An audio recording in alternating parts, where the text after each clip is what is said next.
I would like to acknowledge the Turrbal people who are the traditional custodians of the land I live on. I would like to pay respect to elders both past, present and future, and to any Indigenous Australians viewing this, and advise there may be photos of individuals who are deceased. The Turrbal people of Meanjin, known now as Brisbane, are the custodians of the country as far north as North Pine River, south to Logan River and inland to Novel Creek.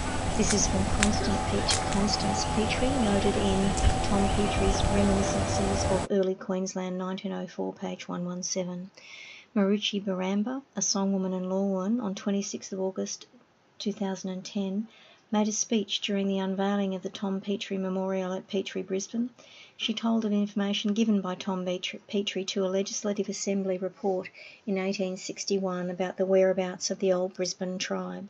Mr. Petrie stated that he only knew of 5 people left out of the people he grew up with. There were approximately 5,000 people in this area prior to white people invading. There had been raids to disrupt and move on the Turrbal people. These were, in Maruchi Baramba's view, deliberately aimed at destabilising and undermining the pre-existing system. The Turrbal people were fishing people.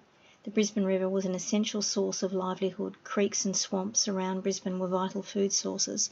Tom Petrie recalled in his writing that, as a young boy, he used to catch tortoises with Turrbal children in the swamp at New Farm, known then as Binkenbar, which meant a place of the land tortoise.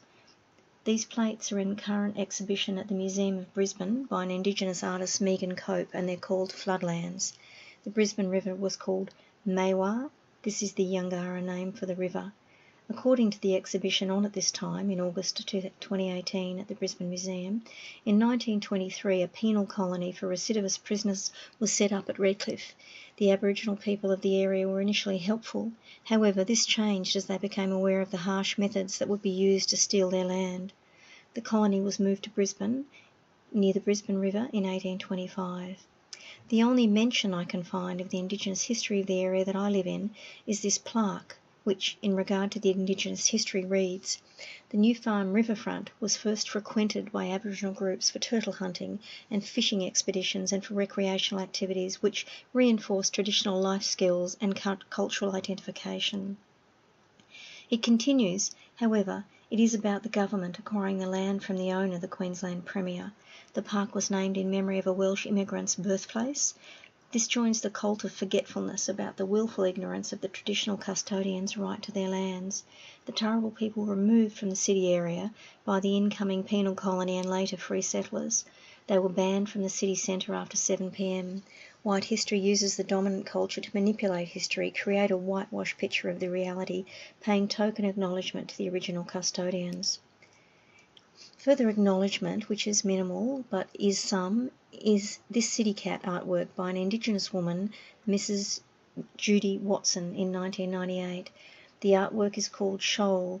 It represents the sun dancing on the water currents, fish nets and fish scales. There is also an artwork unnamed that may be an Indigenous reference in Merthyr Park. My own life does include First Australians in both friendship and culture. I first heard the band The Titters in Western Australia over 20 years ago and recently experienced the joy of hearing them again with Archie Roach. I've attended workshops on white racism, learning about the nature of privilege and the damage my ancestors have perpetrated on the first people of this country.